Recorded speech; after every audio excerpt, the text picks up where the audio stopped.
have never been done before. We the people tell the government what to do. It doesn't tell us. We the people are the driver. The government is the car. And we decide where it should go and by what route to do. We the people are free. And I hope we have once again reminded people that man is not free unless government is limited.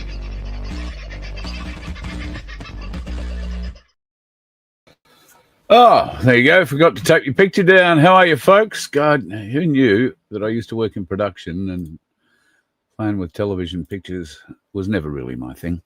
How are you going? Doing all right today? I'm sorry, I may look a tad disheveled. That is because between yesterday and today, I am disheveled. That'll be probably the easiest way to describe it. I have lifted more steel in the last 2 days. I have been wading through more long grass and corrugated iron and meeting some of our more inspirational natives. Inspirational when it comes to getting exercise, because you either stand very still or you run like buggery when you see some of them. But standing still is generally what I do. I haven't run away from one yet. We've come across, in fact, we found a carpet python that rivaled Skipper Pete's the other day. So that was a bit of fun.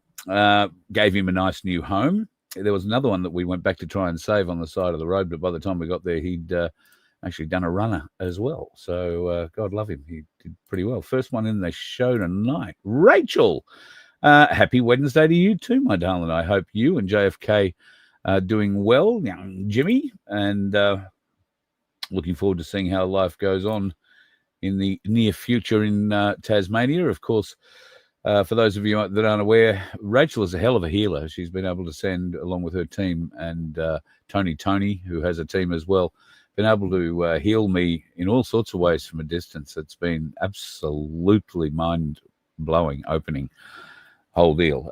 So can't thank her enough, but she also works with animals really well. Rachel, were you going to send me that picture you were talking about? The one that shows the little orbs and stuff? I'd be very keen to see that. We might be able to share that. And if you have sent it, I don't know, text me or something. I'll go and try and find it. Peter Grace, got your coin from the Perth Mint. Listen to you. Anybody would think you were happy and proud to have a coin, a 1 kilo coin at that, by the sound of it. And the Great Southern Land snakeskin jasper 1 kilo coin. What does that mean? Well, that means that. What a magnificent little presentation box it's in as well. Let's have a closer look.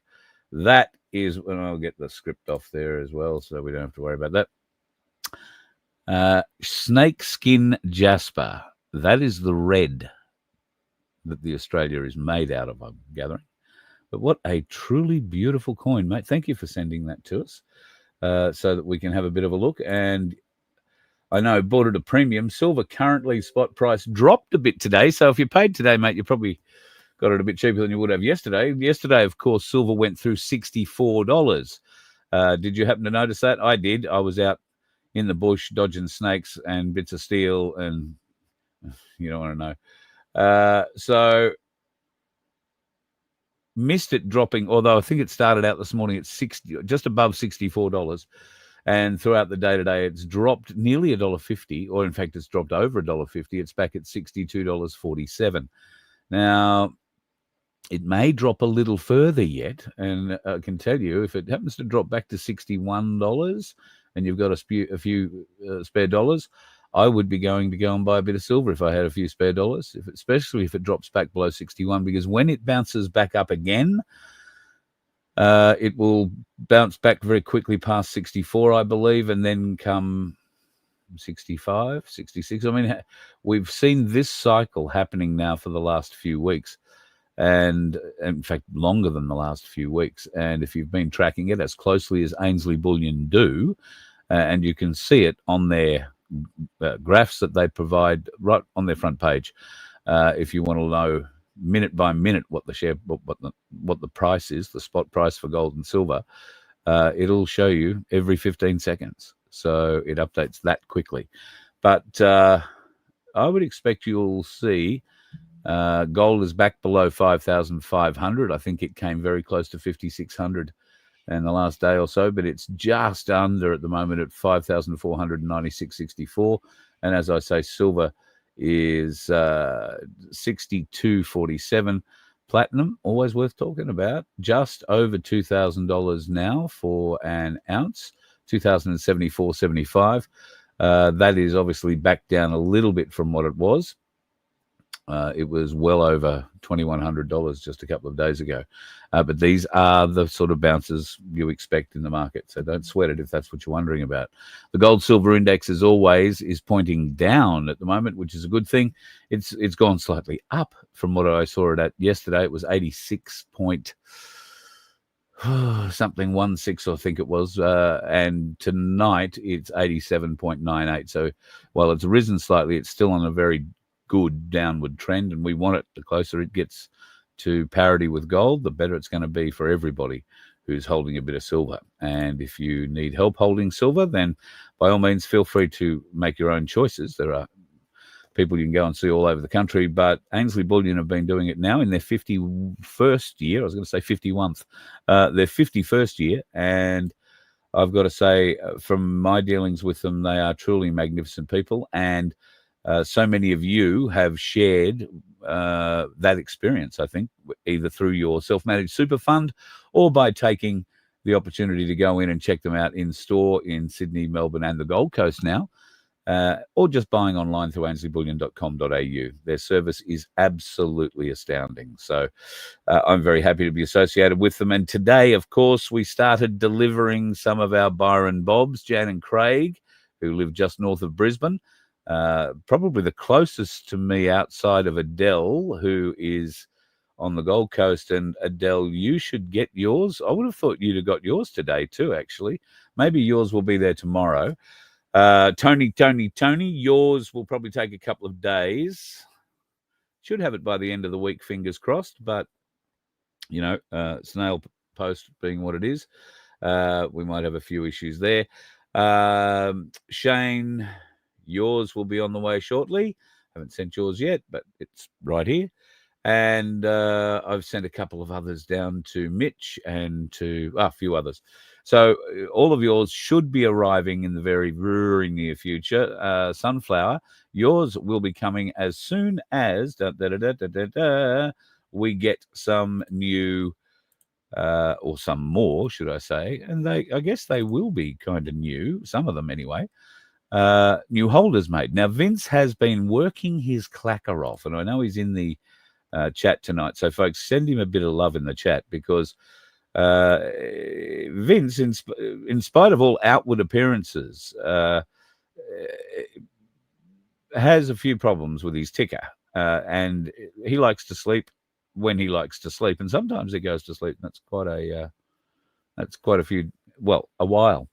So his printer goes off, does its thing, but these things take a while to print. And of course, we are now looking at another, I think, 9 coming from Vince in the next day or two by the time they're finished up and bucketed off and sent, or maybe he sent them today. And then we have some new ones that I will share with you. I've just got this photo in seconds before coming to air. I haven't cropped the photo to bring them up close at all, so you might have to squint a bit or bring them up on your TV. But these will be the new 1/10 Ainsley Byron Bob holders, which have been printed by not Vince this time, but one of you, Silver Fox. And mate, thank you. They absolutely look spectacular. And that's just in a photo. I can't wait to see what they look like in my hand. Made out of the same silk blue that we're using in the other ones. And Vince's, I'm not talking Vince's down at all, but the difference between Vince's printer and Silver Fox's printer, aside from being, I imagine, a great deal of money, is Silver Fox's will print a couple of colors, whereas Vince's won't. And Vince's had to hand paint. So the first 9 that have been handed out are very, very special because Vince hand painted them. I have two here that I have really messed up when it comes to hand painting. Not good. Got a hand like Steady Eddie. It didn't help at all. However, Vince's really good, but his are hand painted. And then these new ones will be completely 3D printed. So they are spectacular. I'm not sure how many we can convince Silver Fox to make for us. And who knows, we're getting some from Pete from Penaroo's young bloke too, Will, who's got a new printer and a very flash one at that, even if I couldn't actually figure out his test print was a skull. That's more to do with my eyes than his printer, trust me. So I'm looking forward to seeing what comes out of there. So we will have a few more of these coming up, but we're just getting our orders together, and the next lot to go out will be a Sunflower and a couple of others that have. I'm just waiting for the holders, and they're coming. So hopefully yours will arrive sooner rather than later for those folks who have already seen. Chat, tell Carl what is missing Carl's signature. Yeah. If you get the one that doesn't have the signature on the back of it, then I guess that makes it even more special. But I know what number needs to be on there. So if you've got that, and there's a chance, given where I've sent these, I'll be in your area at some stage in the not too distant future. If you've got that and you want me to sign it, great. But might be interesting to see what comes out of that. Might be worth something one day. Might not, but that's what makes these things collectible. Because you have the first run hand-painted Voice of Freedom box with a unique flaw. You are the missing number. Now, I could choose not to have a missing number. I could just write the number I should have put on yours and say, oh, shit, I'm sorry, I didn't put a number on yours. I'll do it next time. But when I do, I'll know what number I'm up to, and I'll number it that. But I'm not going to do that.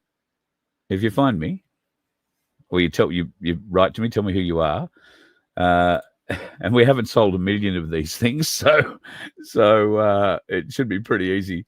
One of you has got one that isn't numbered, so it does make it quite unique. Up to you if you want it signed or not. But I do know what number it should be, and I have the next number in line sitting down here. So that's going to a guy named Shane. So yes, we'll see. V for Vince's version. I like that, Daniel. Vince's version.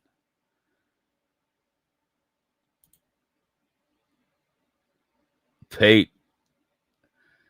Gold leaf letters for a silver pack? Okay. Or are you going to put 1/10 gold coins in there for us to give away, Pete? Geez, you'd want a good garlic crop to do that, wouldn't you, brother? Sorry, I'm being facetious. And I do hope you have a good garlic crop. The smell from the garlic last year, just absolutely. Jason, I don't know what Bosie is in a spot of bother about, because I don't know, I haven't heard, seen, or anything of him for a long time. He made some noises to John Wilson recently.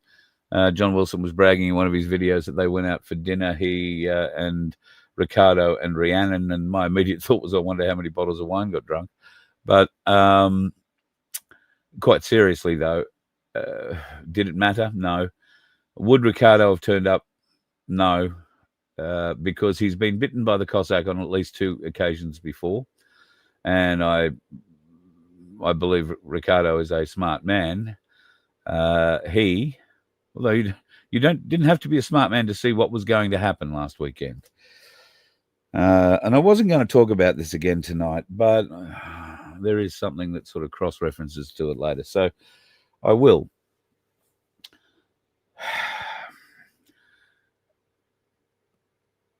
The Freedom Union, and I'm going to say by that John Wilson, is running a narrative at the moment that is misguided. Not deliberately, I don't believe. John is just one of these people who'll fight for a member in the union. And right now he's fighting for the Aussie Cossack, who he believes has been besmirched by statements, I believe, that Mick Sims and Mary Jane Liddicoat made after the event in Sydney on Saturday about threats of murder. Now, Simeon and I discussed this when we talked last week. This was one of the reasons, in fact, the main reason that was brought up by Mary Jane as to why she refused to deal with the Aussie Cossack. And John Wilson, she just dismissed out of hand because of his stated plans and his previous examples of hijacking rallies. So the fact that he was backed by the Aussie Cossack didn't help him in any way. If he had have maybe gone to them by himself, then that may have been different. I don't know.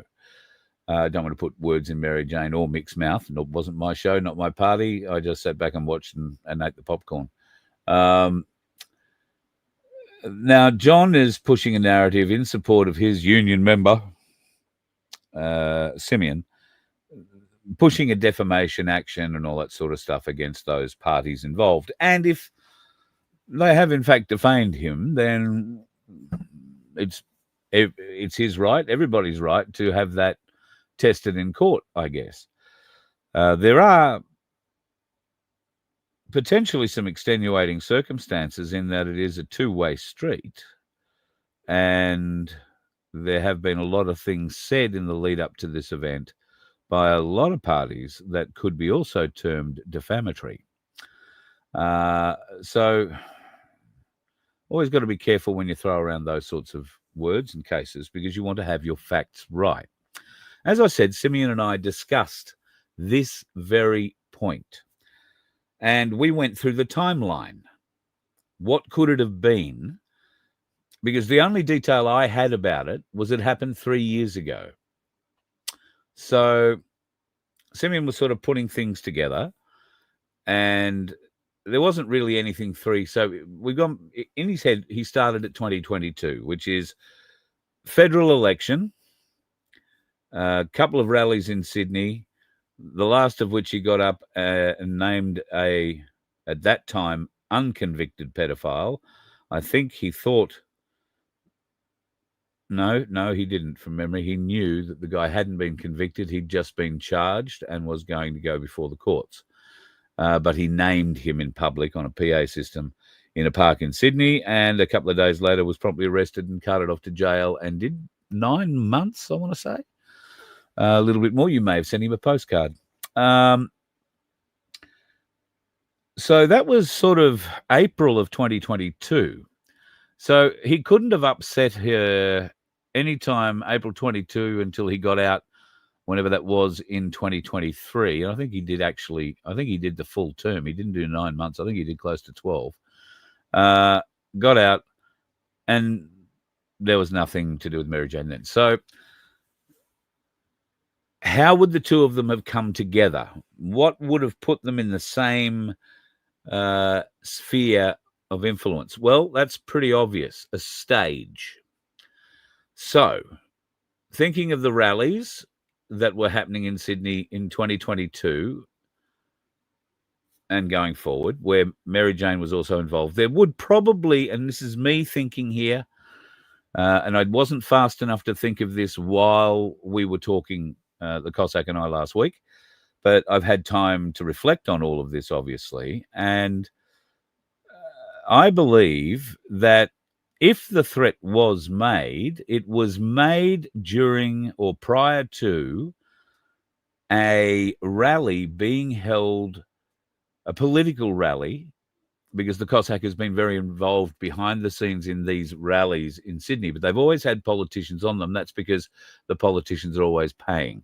And if somebody else comes in to set up a stage first and they're not got politicians on them, then that's where it creates a real problem for the likes of the Aussie Cossack. You've got to get the right narrative. You've got to own the stage. You've got to control the microphone, know who's going to speak. And that didn't happen, obviously, in the Sydney event.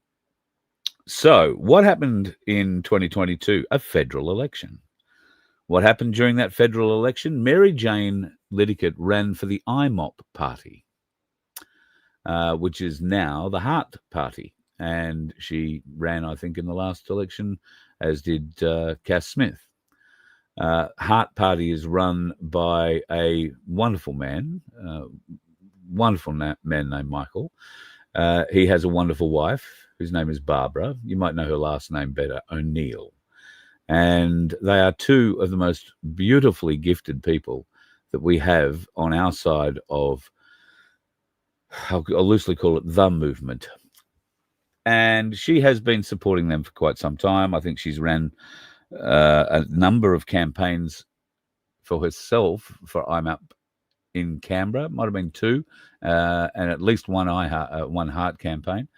And she may well run again for them. So that is the time frame, I think. I'm not sure by any stretch of the imagination. I'm trying to help Cossack and John get an understanding of the timeline and where this might have come from. The only time I can think where the two of them would have come into some sort of brief meeting, and it would have been brief. The Cossack would have been running things. Mary Jane would have liked to be running things. She is a very, very good runner of things. And there may have been some conflict there that the Cossack just dismissed because, boys will be boys, talk rough. Now, what he said, if he said anything at all, I have no idea. But I'm just with the time frame, I'm just trying to help people get an idea that something was said and where that could have been said and when. It might not have been that point, but I'm trying to help you. Now, I know that I don't think Mary Jane has any interest in all in trying to beat this up or put more air into it or even react terribly much to what's being said by the Cossack, because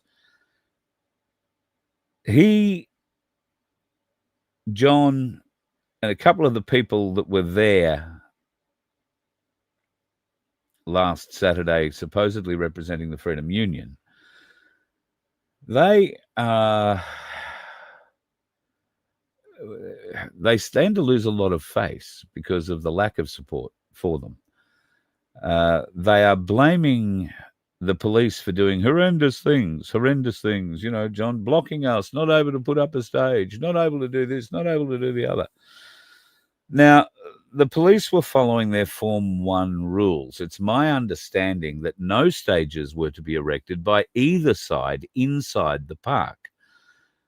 And whether or not the people who put in the Form 1 for John Wilson, and I believe that's the Aussie Cossack or Aussie Cossacks people, whether they wrote, because it's quite clear in a number of the videos, they didn't write that they were going to bring in tents or barbecues or anything else, a generator, a big stage, a big PA system, all that sort of stuff.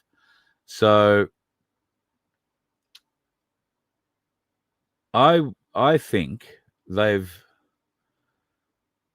police, I'm saying here, have cottoned on to the fact, because there was a lot of noise about it in the week leading up from the Aussie Cossack, that he was behind the involvement with John Wilson. And the New South Wales Police Force, for whatever reason, have no great love of the Aussie Cossack. In fact, it wasn't, I know, because the Aussie Cossack was talking to the New South Wales Police about the Form 1 that they'd put in. So it was direct information from the Aussie Cossack himself that alerted the New South Wales Police Force to the fact that he was involved. And they don't like him very much.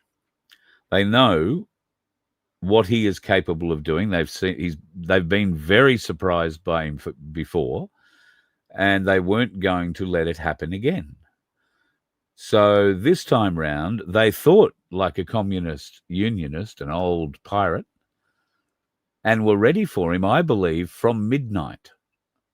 From the moment the clock ticked midnight, there were police, senior police, in the park or around the park, very close to the park, waiting for a stage or barbecues or something to turn up and just miraculously appear before anybody from the Mary Jane Litigate Mike Sims Unite Australia people came along to deal with their stage.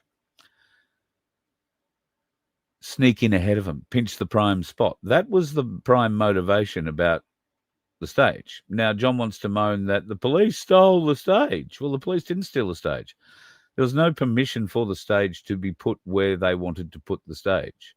So the police might have thought, well, we can't leave the scaffolding on the road. We better tell the Sydney Council that we suspect there's going to be a lot of scaffolding dumped on a footpath at, bullshit o'clock. And you might want to have a truck nearby and some workers to pick it all up and take it off to the yard so whoever dropped it can come and pick it up. And I believe that's exactly what happened. It might have taken a couple of hours, but Sydney City Council turned up with a truck, picked it all up, pissed off somewhere with it. And I don't know if John or Cossack or anybody else has paid to get it back yet, because there will be a fee. I have absolutely no doubt. In fact, two of the Cossack's trucks, his big billboard trucks that he has running around Sydney that he threatened to put Mary Jane's face all over. He may well have done that by now. I don't know. They might be driving around Sydney with, big red letters on it. I don't know. But those two trucks have been given parking fines in Sydney, which are significant, particularly for heavy vehicles or big vehicles. And I want to say they're over $700 fines because they were parked up waiting to go and help erect the stage that was stolen by the council. This might be leading you to understand why John could only say What this. a clustered fuck this is, ladies and gentlemen. Because it was. And that's because the Sydney police don't like the Aussie Cossack. I don't know that they know much at all about John Wilson or the Freedom Union or why they would have a bent against him particularly, but they've had plenty of reason to not like the Aussie Cossack. One of the reasons that we all liked the Aussie Cossack in the early days was because there was no better bloke to go out and do what he was doing when pulled over by police. He was exceptionally good, very, very funny, hilarious, in fact.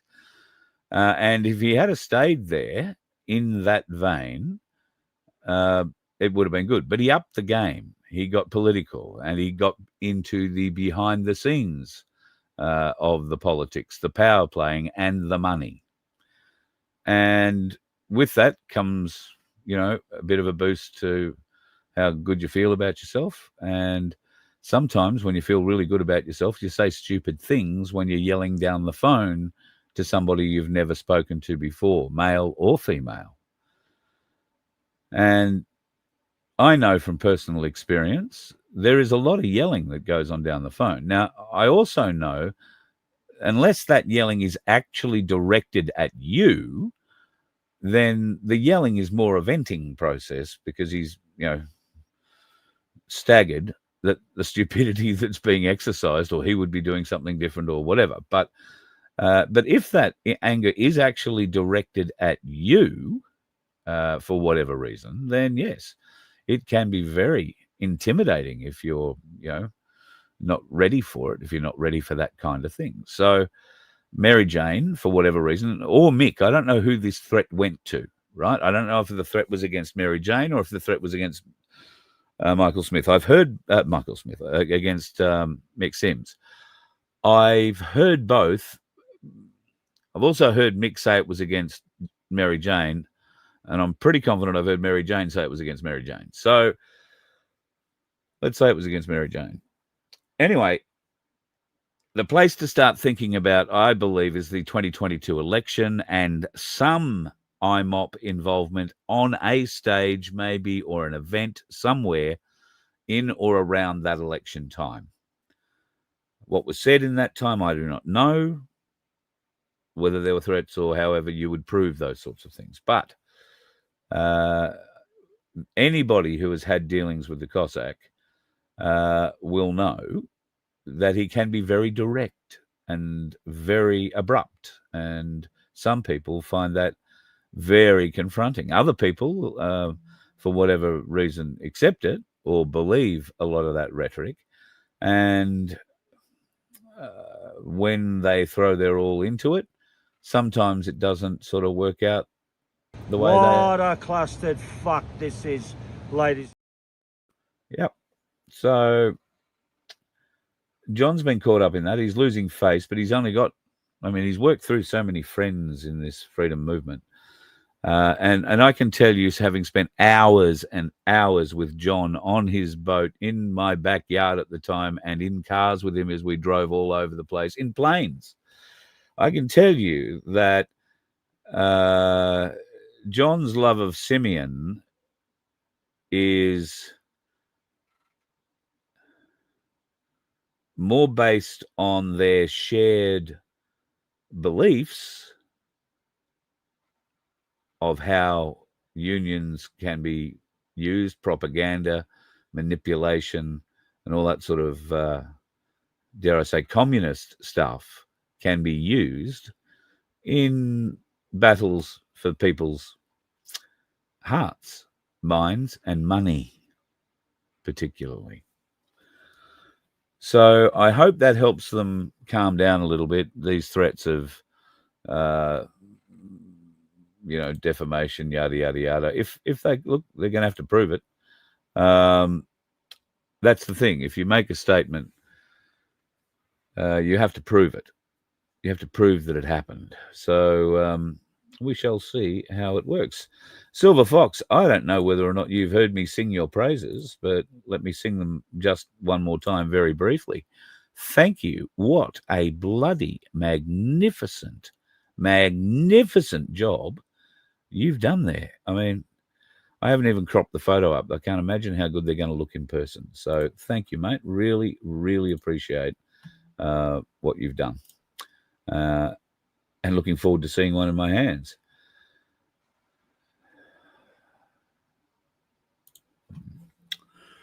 All right.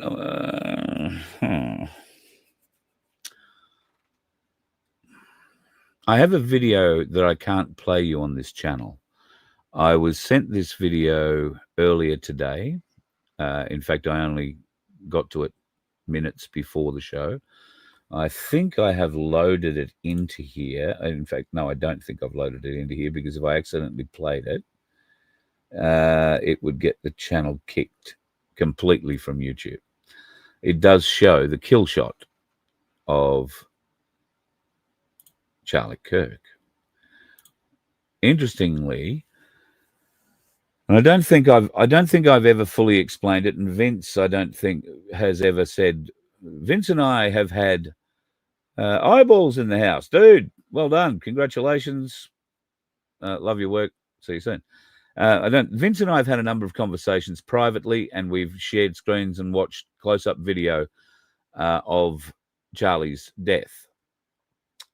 We have analyzed it frame by frame by frame by frame. And one of the intriguing things for me has always been, and Vince, I hope, remembers that we spoke about this, one of the things that triggered me. People were following the black dot on his shirt and the letter F, which appears to disappear from his shirt. Now, Vince and I both agree the black dot is something that's on the shirt as part of the logo, and the F and the black dot both get folded in wrinkles, but the dot, for whatever reason, appears to be moving across Charlie's chest, and then a hole appears in his neck. The hole that appears in his neck has always bothered me. And if you have access to that video, I would urge you to zoom in on it and see if it bothers you, particularly the way that it appears and the size of it. The hole in his neck is quite a sizable round. The Mauser that supposedly is the weapon that shot him wouldn't have left that sort of entry wound. Also, how do I say this? The fountain that came out of him came in a way that indicates the shot came from behind Charlie. Vince and I have been talking about the ricochet off the body armor that Charlie was wearing.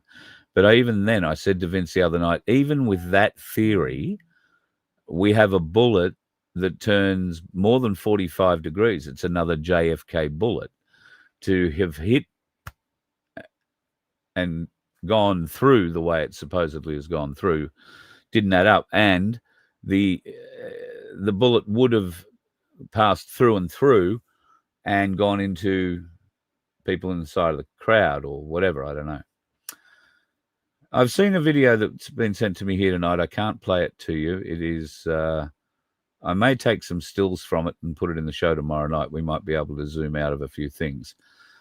There is no blood in this video, which is the other thing that might be able to get me away from how it is. But we're specifically going to look at about 4 frames. And we're going to look at a gentleman who's standing behind and in the crowd of Charlie, who, after some hand signals, which people are correctly identifying, there's a guy in white standing there, doing baseball wiggles, and there's a guy in a black shirt who is integral to all of this. And once I go through this thing and figure out that we're not looking at something that's been AI generated or played with, I'll tell you more about it. But at this stage, it's blurry, but it's very identifiable that there is a gentleman in a white shirt. You would need to be looking at the angle taken from stage right. As you look at the stage, there is a camera angle that is essentially looking at Charlie while Charlie's facing that way. That's the angle you want. You can see the 2 gentlemen behind him, and then go back into the crowd and look for a fellow with a white shirt. It happens very, very quickly, and you see a bloke pull a pistol up, pull the gun and pull it down. Charlie reacts at exactly the same time. You see the recoil in the gun and the pistol goes down again. But it's a pistol, not a rifle. You don't think it's a gun. All right. Well, it certainly looked at it on my first pass. But interesting sort of view, interesting timing, interesting everything, particularly the guy in the black shirt. So at any rate, there is a lot of weirdness going around about Charlie, and I'm not going to be speaking about Charlie Kirk in any bad way. I think what he was doing was integral to this, to getting younger people into a more awakened state. So if he's still okay, and I pray that he is, then all great. There's a lot of talk about Freemason involvement. He was an Eagle Scout. His hand placement in the coffin, there is a badge on him apparently, but I haven't seen that picture. Look, at the end of the day, does it matter? What has it done to the world? There is a "We Are Charlie" message. I am Charlie. We are Charlie, or Vince will set me straight the right wording. But it's going to be a movement. It's going to be a global movement. Now, is it going to be a global movement for good? I sincerely hope so. I was talking to somebody about this yesterday. We put somebody up like Charlie. It might have been Vince. No, I don't know. But maybe we find somebody like Charlie. We put them up and get to ask the same questions. This is the kind of show that we can put together. And I said, I know who it was, but I won't tell you. It's easy to say, let's get somebody else to do the same thing Charlie has done, but it won't work. It will never be as successful. It will never, either financially, if that was your first goal, but more particularly, it will never be as successful as what Charlie did to touch the youth of America and further around the world. And there's reasons for that we don't need to go into. However, if you find a new twist and a way to present that, then great. But it's also how you present it. One of the things with Charlie was that he was able to present extremely confidently. if he got asked a question in an open mic format like he had at the universities, then he was able to instantly pick that answer. And if he required more information, he was able to identify what information he required, instantly formulate a question instantly, and fire it back at the questioner and say, well, can you tell me this, this, and this? And right, let's have this discussion. The other very powerful thing about Charlie was that he stated on numerous occasions, and he is so very right. I don't know if he's responsible for the quote or somebody else is, but if it's not anybody else's quote, it has to be attributed to Charlie Kirk, that when you stop communicating, you start fighting. When you stop talking, the kinetics begin. And he's 100% right. He had a brilliant ability not to become offended by anything that the leftist morons and tards and trans whatevers had to say to him. And he was able to come back at them with soft, reasoned argument that left them, well, probably not unsurprisingly, confused about who they were and what they were doing there. Some confronted that absolute brick wall of reality versus programming and have conniptions, spin out, go back to their programming, because that's the same thing. When they have a conniption, you are programmed to go back to the beginning and start again. And that's what you see happen with those people that Charlie locks up in those sorts of moments when he's having those Q&As. That is an immense talent. Not everybody has that ability to be that quick thinking, to be able to have not just access to the right words, the right answers, or the right questions at the right time, but to also be able to pull out the depth of knowledge below that to reinforce his points is unparalleled as far as I'm concerned with anybody working on any kind of platform anywhere in the world. He was 100% unique. And I've often wondered how he's lived as long as he has, because, and I guess it's because he's always resisted that sly little wink or sly little smile at the end to say, ha ha, fuck yeah, idiot. He's never done that. And I guess that in some way has protected him up until this moment. But if you go and have a look on the boards, you'll find someone had to die. A world shifting moment. Charlie dies. Australia has a minor, and I'll call it a minor protest, that exposes those that need to be exposed. Tricky just exposed himself. You know what I mean. We'll get to that. And then London, the UK came to London. Well, a very large percentage of them, 3 million people that the BBC reported as 100,000, I think. So they must have had ABC reporters going over there and subbing, because they've been real good at counting numbers here in Australia at the protests, you might remember, at Parliament House. So we had 10,000, not a million. So anyway, they upped it a bit. They said 100,000 protesters. Those helicopter shots are telling. Millions of people rolled out. And the sentiment was strong, really, really strong. Look at what's happening with Tommy in the UK, 100%. Now, I didn't see any Nazis. I didn't see any nationalists, even though the message that Tommy is pushing is a nationalist message in many cases. One of the things I was most surprised to see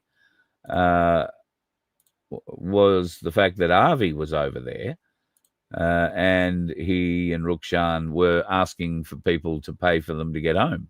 Oh, no, Avi had arrived in Israel. So he's left England and now has arrived in Israel. However, he's probably just gone to to tell on people, I would say. Zionists not welcome. England for the English, Britain for the British. Out with the Zionists! Seems Avi's notoriety has preceded him. And there was a lot more of that pushback against Avi as he roamed through the crowds. Hat off to him. He stuck with it. But now he's headed to Israel and gets off the plane, and he's had a bit of a problem and requires money. I've got to say, he is the only Jewish boy I've ever known who is so open about wanting to take your money and happy to ask for it. He only asks for help funding your airline tickets when he's wherever he needs to be. Ezra Levant funds Rebel News, and they get some pretty good funding. So I'm just wondering, he has a large community that follows him, the Zionist community. They're going to fund him. They fund him very well. Took him one day to get a $10,000 camera and audio rig. So, he does pretty well.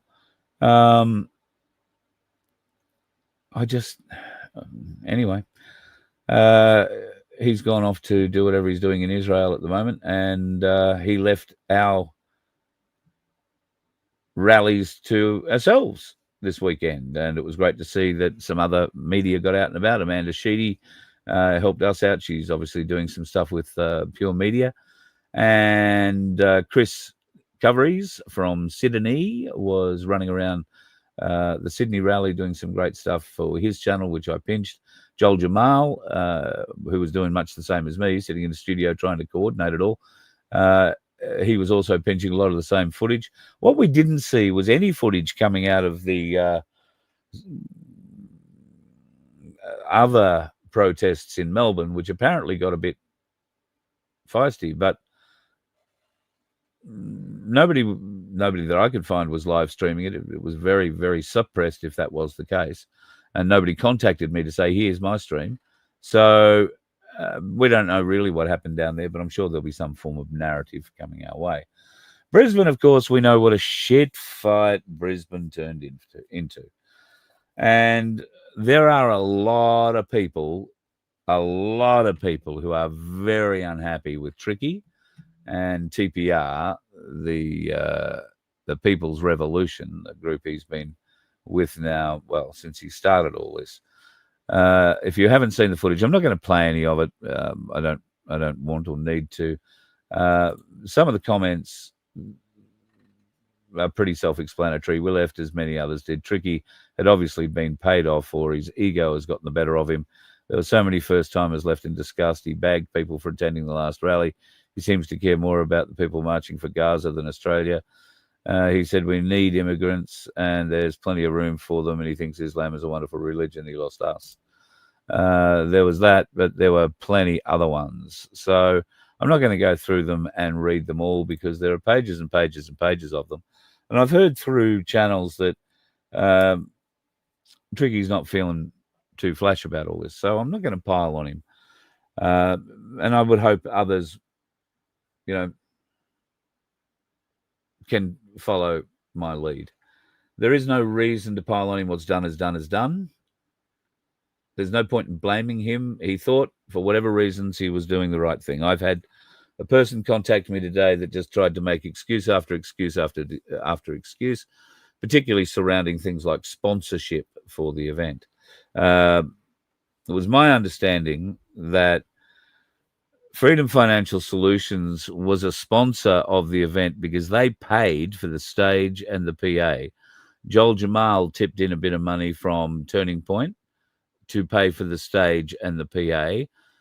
It's my understanding that between the two of them, and maybe Joel pulled out at the last minute, I don't know. If not, FFS paid for the stage and the PA at the Sydney rally. That's all, because they don't own a stage or a PA. But Tricky told me in the phone conversation that we had last week that he has a stage and a PA. So he doesn't need sponsorship for either one of those. He also has marquees and, gazebos and that kind of thing. So he doesn't need sponsorship for those. So exactly why was he seeking sponsorship would be the question I would ask, and why is it being used as an excuse? Now, I understand these things cost money to run. Sponsorship money, if you want to get a lot of people to turn up your event, you want to promote it. And as we are finding here, promoting anything on any of the social media channels using, their come and spend money with us mindset. And the reason I can tell you about this is because we have a lottery, okay? I think we've got 711 of 750 tickets sold. It's taken us, I don't know how many weeks, Vince, you can figure that out, but it must be 3 weeks to get through this. $750 up for grabs and an ounce of silver. Now, I understand times are tough, and, we'd like to churn this over once a week if we could, because it's more feed for the donkeys, but understand times are tough, so it is what it is. But if somebody could clean up the last few tickets there, that'd be just absolutely awesome. But I forget now how I got into that. Oh, because we've had the lottery running, we use that to sponsor ourselves, to pay for our server costs, to pay for my $350 a month phone bill, which is to connect everything up and all that other sort of stuff. That's what that goes to help fund, right?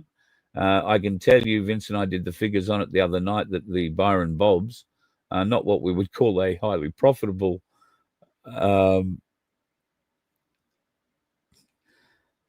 that's the understatement. I think they're not costing us not costing us to sell, but that's more because of the generosity of some of you who've thrown in a bit of a donation when you've ordered it more than anything else. So that's not necessarily our fault. We didn't expect the price of silver to do what it did when it did, and we had to pay for them when we did. So it's done. If I'd have paid for them today, it would have been a bit less. But look, it is what it is. Swings and roundabouts, and everybody will be happy the price of them is only going up. I forget now where I started all this, so I'll move on. Or should I go to the chat where Vince reminds me of what I was talking about? Chat finished? I don't know.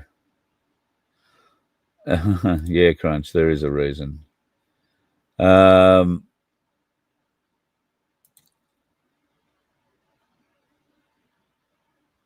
Tricky, an ex-copper. I didn't know that. So anyway, Tricky's whole shit show went to pieces. Oh, that's what I was talking about.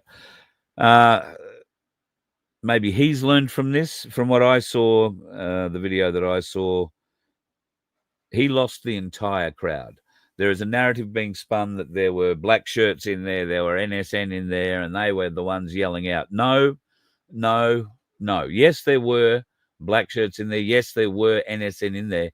And I think they were just as amused as many people, or bemused might be the word, to see the general public abusing Tricky so openly, telling him to get off in various different and very direct terms, telling him to stop pushing what he was pushing because it wasn't what the whole day was about.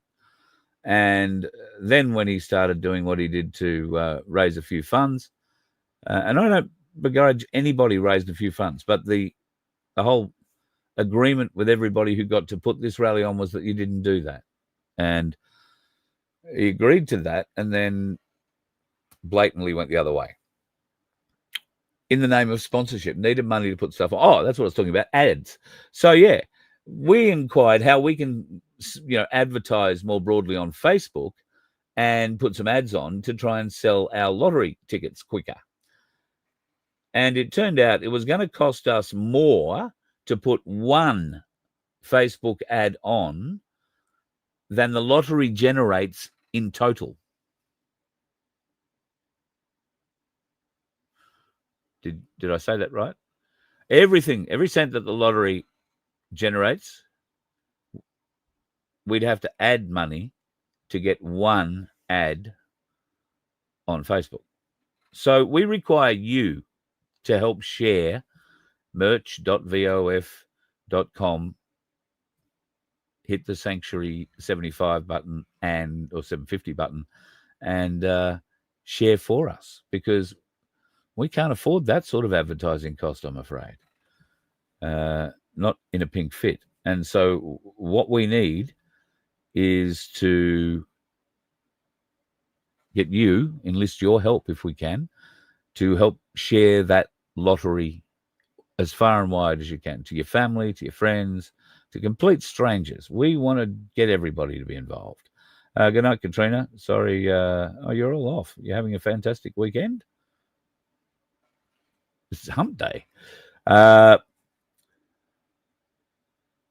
Yes, at this stage, any new orders for the Byron Bobs will change. I think they will change definitely. I think what we will do is make them $125, and that will cover us. I think probably if silver goes to 70, we'd be covered there. And I don't think we're too far away from 70. But if you want to order, the new orders will be $125. But you are, as I say, getting coins that are valued sort of at $9, variously $9.10 to $9.50 something at the moment, each one of them. So you get nearly $100 worth of silver in your hot little hand straight up, plus the magnificent, and I do mean magnificent 3D covers. These ones from Silver Fox, some other ones coming from Pete and Will in Pinaroo, and I believe they're going to be gold leaf tipped, coloured, so they're going to be pretty special as well. In fact, all of them have a certain unique collector quality to them, now that I think about it. Pete from Pinaroo would be the one to tell us about that sort of stuff. So I like that, because there's the Vince design with the hand painting. Then there's the same or similar design with Silver Fox, but with the two-color 3D printing. And then there is similar design, two-color printing, but this is gold leaf. I think it could be interesting.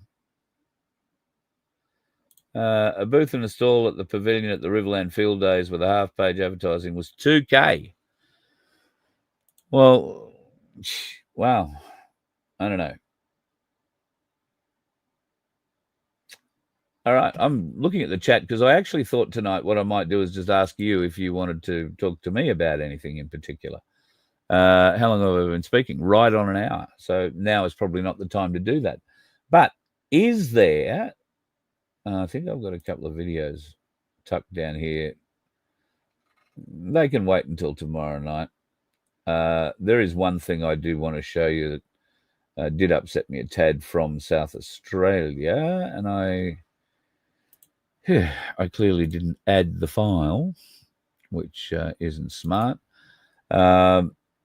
There has been a lot of pushback regarding Charlie Kirk, with police or other very senior Australians, not Australians, people around the world speaking out and applauding the death of Charlie Kirk.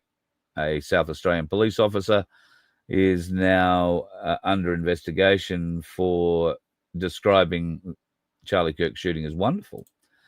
There is also investigations and sackings, very swift sackings, may I say, in America, for people that have been TikToking or Instagramming or Facebooking or twatting or whatever, their delight in Charlie's death. So, and then, of course, there's this bloke who has put out another recent video.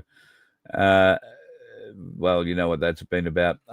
We are still wondering why the Cossacks videos of late are topless. I did see one that I think he probably prepared earlier for Mother Russia, where he's describing it as very hot in Australia at the moment. Not really. It's not something he'd do, but maybe he's out trying to catch a few rays. I've got to say, though, his framing is getting lower and lower and lower. And the next time he puts out one of these, I think I'm probably going to have to put a bra on it. Just, or some tassels or something. Because I'm honest, I don't really understand it. And what a clustered fuck this is. Anyway, folks, it has been one of those mixed sort of bag kind of days. There's a lot of shit going on, I suspect, overnight tonight. Trump's response to the ABC Four Corners guy. Yeah, that was great. Shut him down immediately. Who are you? John Lyons is the ABC's Four Corners reporter in Washington, and he has had his ass kicked fairly solidly. What I laughed about most was the fact that Trump let out that Albanese will be summoned shortly to go and have a meeting with him, and that he thought he might warn Albanese that this ABC was something to watch, or this bloke in particular.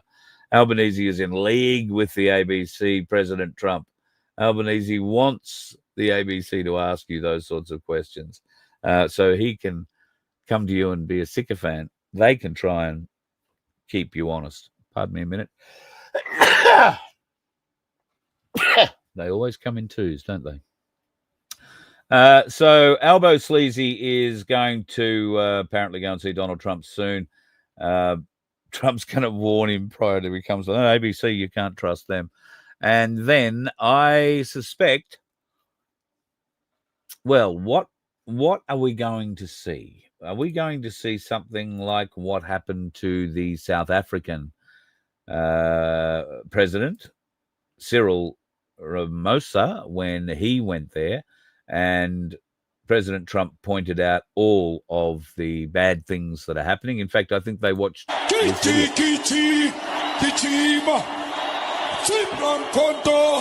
Alliance shoot to kill Yamaza, kill the poor, the farmer, kill the poor, the farmer, Kill the poor, the farmer.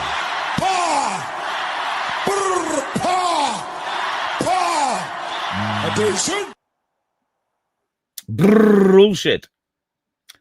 But notice the theming, the black and the red. All right? These are the dark side's colors. And you see the rhythmic moving, the rhythmic chanting. You don't have to remember a great long sentence. All you have to do is remember, kill the boar, the farmer. Kill the boar, the farmer.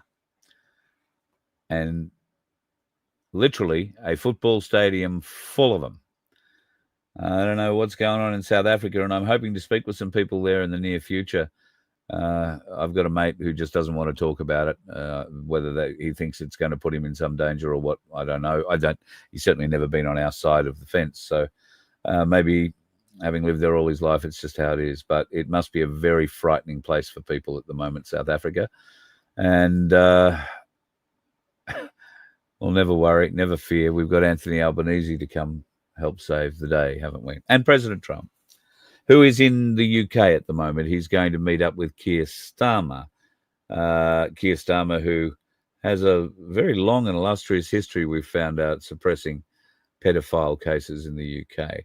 But he and Trump having a bit of a meeting. I think they're going to Chequers, which is the retreat for the British Prime Minister. There'll be a press conference there where an unrestrained Fleet Street press will get to ask whatever the hell they want. And Trump, I guess, will pick and choose who he answers. Same for the American press. They'll get to chew on him there too. And then I guess he'll be off to that golf club that he owns in Scotland for a round or two before he has a couple of quiet secret meetings with people, puts them in their place, and heads home. You can be absolutely guaranteed the next 48 hours is going to hold some interesting things globally, I reckon, folks. The only thing you can be absolutely guaranteed of, that the dickhead drivers on the road won't be worrying President Donald Trump in Air Force One. You let one ant stand up to us, then they all might stand up.